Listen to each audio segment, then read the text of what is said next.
എൻ്റെ പേര് ബേവിച്ചൻ ചെറിയാൻ. ഇടുക്കി രൂപതയിലെ നെടുങ്കണ്ടത്തിനടുത്ത് മാവടി ഇടവകയിൽ നിന്ന് വരുന്നു. പരിശുദ്ധ അമ്മ പ്രത്യക്ഷപ്പെട്ട ആൾത്താരയിൽ 5ാമത് സാക്ഷ്യം പറയുവാനായിട്ട് എന്നെ ഉയർത്തിയതിന് ഈശോയ്ക്കും അമ്മയ്ക്കും 1000 നന്ദി.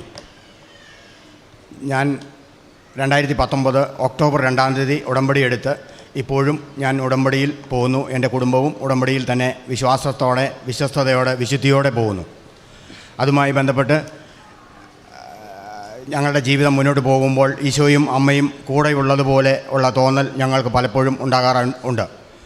ഞങ്ങൾക്ക് സാമ്പത്തിക പ്രതിസന്ധി വന്നപ്പോൾ പലപ്പോഴും ഉടമ്പടി പുതുക്കി നിയോഗങ്ങൾ സമർപ്പിച്ച് പ്രാർത്ഥിച്ച് മുന്നേറുമ്പോൾ, പ്രതിസന്ധികൾ വരുമ്പോൾ ഞങ്ങൾ വന്ന് ഉടമ്പടി പുതുക്കും, അതിൽ നിയോഗങ്ങൾ വെച്ച് കഴിയുമ്പോൾ അമ്മയും ഈശോയും അത്ഭുതകരമായി ഞങ്ങളുടെ സാമ്പത്തിക പ്രതിസന്ധിയിൽ ഇടപെട്ട് അത് ഒരു 3/4 ഭാഗത്തോളം ഞങ്ങൾക്ക് അത് കടങ്ങൾ കൊടുക്കാനുണ്ടായിരുന്നു, സാമ്പത്തിക ബാധ്യതയായിരുന്നു, അത് വീട്ടാൻ പറ്റി.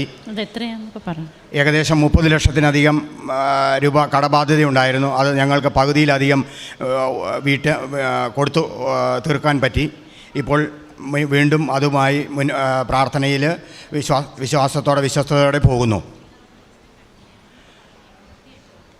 ഇതുമായി ബന്ധപ്പെട്ട് ഞങ്ങളുടെ ഡോക്യുമെൻറ്റും ഞങ്ങളുടെ പട്ടയത്തിൻ്റെ കോപ്പിയുമൊക്കെയായി ഞങ്ങൾ കൃപാസനത്തിൽ വന്ന് പുതുക്കാൻ വരുമ്പോൾ ഞങ്ങൾ ബഹുമാനപ്പെട്ട ജോസഫ് അച്ഛനെ കാണുകയും അത് ഡോക്യുമെൻ്റ് അമ്മയെ തൊട്ട് പ്രാർത്ഥിക്കുകയും അച്ഛൻ ബ്ലസ് ചെയ്ത് വെഞ്ചരിച്ച കാശുരൂപം തരികയും എല്ലാം ചെയ്ത് ഞങ്ങൾ അതുമായി അതിൻ്റെ ബാക്കി നീക്കുപോക്കുകളെല്ലാം നന്നായി നടന്നു.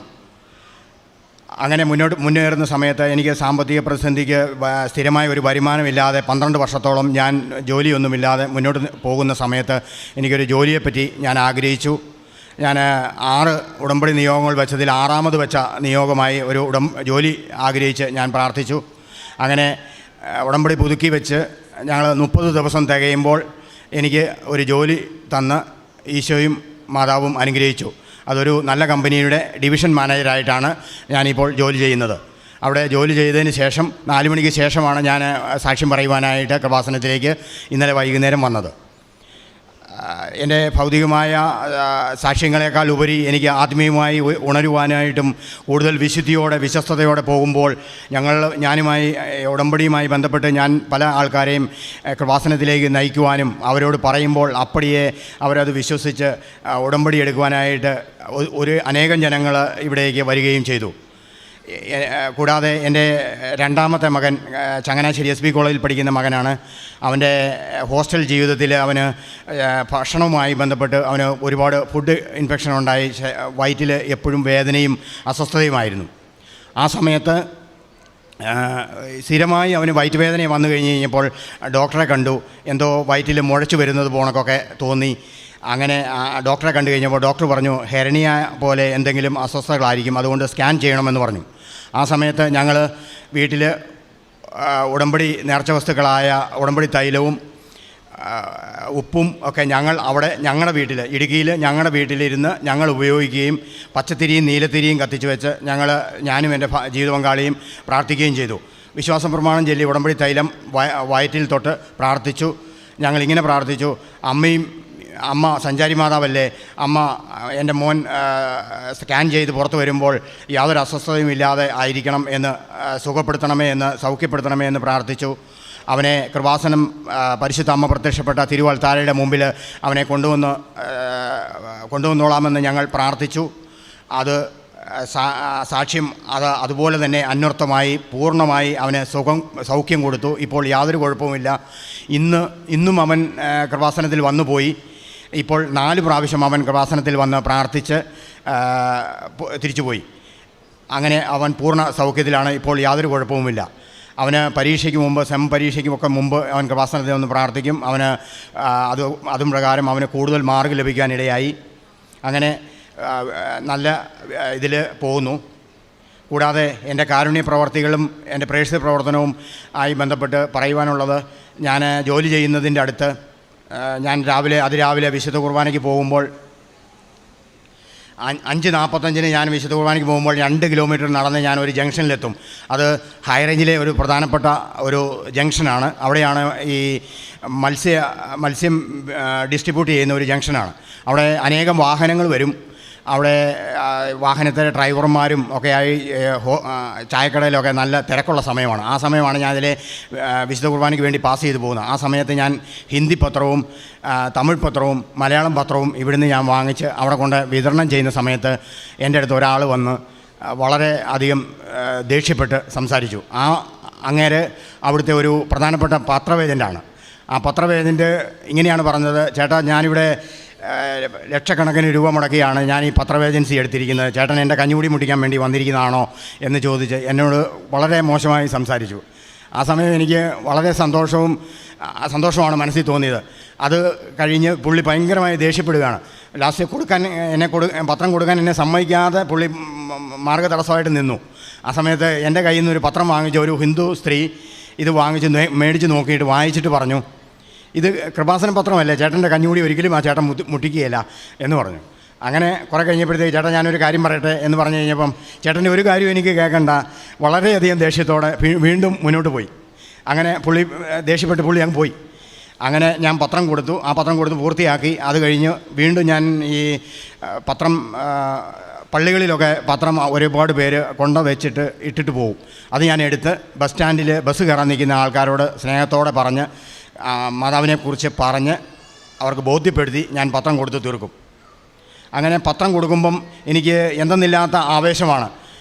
കൊടുക്കുന്ന സമയത്ത് എനിക്ക് ഒരു പ്രത്യേക സ്പിരിറ്റാണ്. ഞാൻ ഈശോയെ എൻ്റെ കൈകൊണ്ടെടുത്ത് ഞാൻ അവർക്ക് കൊടുക്കുന്നത് പോലെയാണ് പലപ്പോഴും എനിക്ക് തോന്നാറുള്ളത്.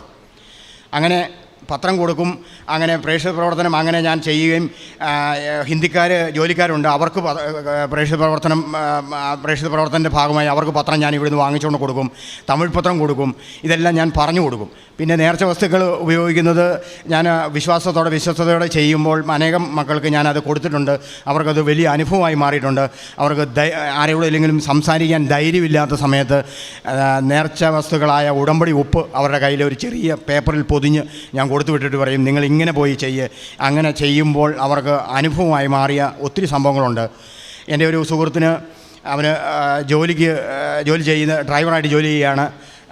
സാമ്പത്തികമായിട്ട് ഭയങ്കര ബുദ്ധിമുട്ടുള്ളൊരു സാഹചര്യമാണ്. അവൻ്റെ ഫാദറിന് രോഗാവസ്ഥ.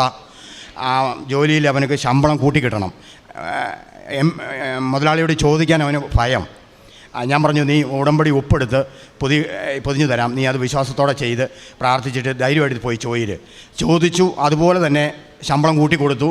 ലാസ്റ്റ് അപ്പനെ ചികിത്സിക്കാനുള്ള പൈസ ഇളവ് ചെയ്തു. കുറച്ച് പൈസ കൊടുത്തു, ഇളവ് ചെയ്തു. അങ്ങനെ ആ ആൾ ഇപ്പോൾ ഉടമ്പടിയിലാണ്.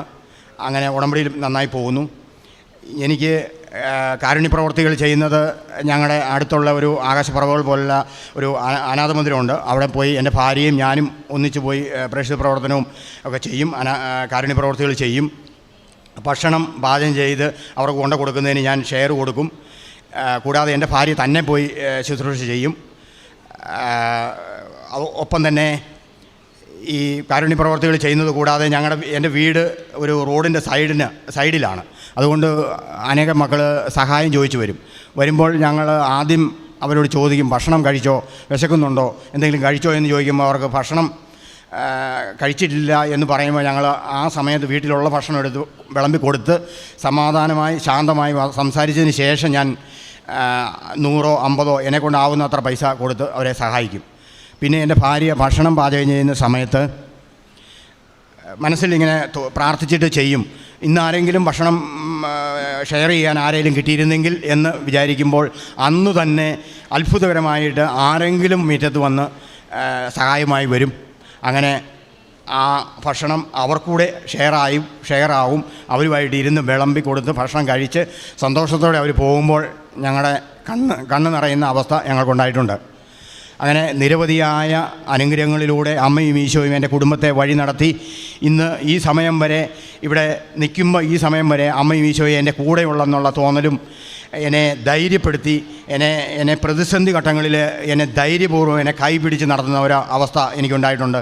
ഞാൻ അനേകം മക്കളെ ഉടമ്പടി എടുക്കുന്നതിലേക്ക് നയിക്കുമ്പോൾ അവരോട് പറയുമ്പോൾ അവരത് അപ്പടിയെ വിശ്വസിക്കുന്ന രീതിയിലേക്ക് എൻ്റെ വിശുദ്ധി എന്നെ വളർത്തി. എനിക്ക് വിശുദ്ധ കുർബാന ഇല്ലാത്ത ഒരു ദിവസത്തെപ്പറ്റി എനിക്ക് ചിന്തിക്കാൻ പറ്റില്ല. ഞാൻ 2023 ഞാൻ 333 ദിവസം വിശുദ്ധ കുർബാന കൂടാൻ എനിക്ക് സാധിച്ചു. അത് ഇനിയും എനിക്ക് തുടർന്ന് മുന്നോട്ട് പോകാനും എൻ്റെ മക്കളെ കൂടുതൽ വിശുദ്ധിയിലേക്ക് നയിക്കപ്പെടുവാനുമായിട്ട് ഞാൻ ഈ ഉടമ്പടി പൂർണ്ണമായും എൻ്റെ മരണം വരെ ഞാൻ ഈ വിശ്വസ്തതയിൽ തുടരുമെന്ന് ഞാൻ ഇവിടെ പ്രതിജ്ഞ ചെയ്യുന്നു. ഇനിയും അമ്മയും ഈശോയും അനേകം മക്കൾക്ക് സാക്ഷിയായി മാറട്ടെ എന്ന് ഞാൻ പ്രാർത്ഥിച്ചുകൊണ്ട് എൻ്റെ ഈ സാക്ഷി ഞാൻ അവസാനിപ്പിക്കുന്നു. മത്തായി ശ്ലീഹായുടെ വിശുദ്ധ സുവിശേഷം 5:16 നാം ഇപ്രകാരം വായിക്കുന്നു: മനുഷ്യർ നിങ്ങളുടെ സൽപ്രവൃത്തികൾ കണ്ട് സ്വർഗസ്ഥനായ നിങ്ങളുടെ പിതാവിനെ മഹത്വപ്പെടുത്തേണ്ടതിന് നിങ്ങളുടെ വെളിച്ചം അവരുടെ മുമ്പിൽ പ്രകാശിക്കുമാറാകട്ടെ എന്ന്. കാരുണ്യ പ്രവർത്തികളും പ്രേക്ഷിത പ്രവർത്തനവും അത് ഉടമ്പടിയുടെ 2 ചിറകുകൾ തന്നെയാണ്. അതിലൂടെ മാത്രമാണ് നമുക്ക് നന്മ ചെയ്ത്, അതായത് നാം അതിനു വേണ്ടി എടുക്കുന്ന ത്യാഗങ്ങൾ, സമയം, നമ്മുടെ ആരോഗ്യം, ഇതൊക്കെ നാം കൊടുക്കുന്ന ഒരു വില തന്നെയാണ്.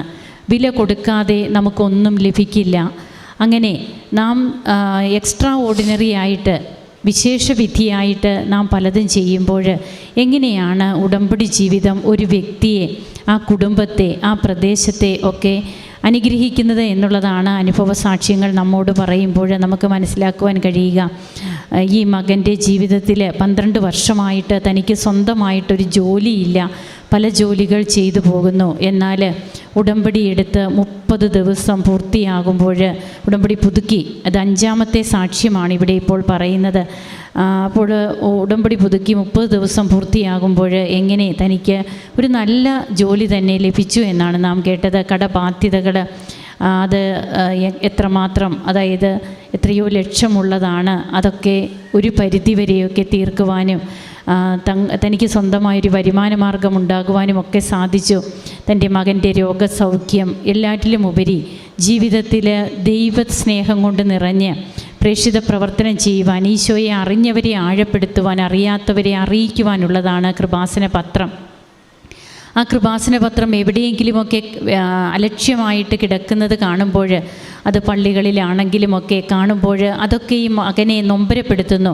ഉടമ്പടിയെടുത്ത ഓരോ മക്കളും കൃപാസന പത്രം എങ്ങനെയാണ് അത് ഏറ്റവും നല്ല ഒരു ചാനലാക്കി ഈശോയെ അറിയിക്കുന്നതിനുള്ള ഒരു നല്ല പ്രേക്ഷിത പ്രവർത്തനമാക്കി മാറ്റുന്നത് എന്ന് ചിന്തിക്കുന്ന ഓരോ മക്കളും പിന്നീട് അവർക്കതൊരു വിഷമമാവുകയാണ്. അങ്ങനെയൊക്കെ കാണുമ്പോൾ അതിന് എങ്ങനെയാണ് ആ കൃപാസന പത്രം മറ്റുള്ളവർ ഇട്ടിട്ട് പോകുന്നതൊക്കെ ഈ മകൻ എങ്ങനെ അതെല്ലാം തീഷ്ണതയോടെ മറ്റുള്ളവർക്ക് വേണ്ടിയിട്ട് വീണ്ടും കൊടുക്കുവാനായിട്ടുള്ള ഒരു ശ്രമമൊക്കെ നടത്തുന്നു. അങ്ങനെയൊക്കെ ചെയ്യുമ്പോൾ എങ്ങനെയാണ് ഈശോയ്ക്ക് വെറുതെ ഇരിക്കാൻ കഴിയുക? നാം ഈശോയ്ക്ക് വേണ്ടിയിട്ട് നമ്മുടെ ജീവിതത്തിൽ സമയവും ആരോഗ്യവുമൊക്കെ മാറ്റിവെക്കുമ്പോൾ കർത്താവിന് നമുക്ക് വേണ്ടി ചെയ്യാതിരിക്കാൻ പറ്റാത്ത ഒരു സാഹചര്യത്തിലേക്ക് വരും. അതുമാത്രമാണ് ഉടമ്പടിയിൽ നടക്കുന്നത്. അത്ഭുതങ്ങളും അടയാളങ്ങളും എന്ന് നാം പറയുമ്പോൾ നാം ചെയ്യുന്നതിൻ്റെ റിസൾട്ടാണ് നമുക്ക് കിട്ടുന്നത്. അത് നമുക്ക് മറന്നു പോകാതിരിക്കാം. അല്ലാതെ ഉടമ്പടി എടുത്തത് കൊണ്ട് ഇനി എല്ലാം സ്മൂത്ത് ആകുമെന്ന ഒരു ചിന്ത നമുക്കുണ്ടെങ്കിൽ അത് വെറുതെയാണ്.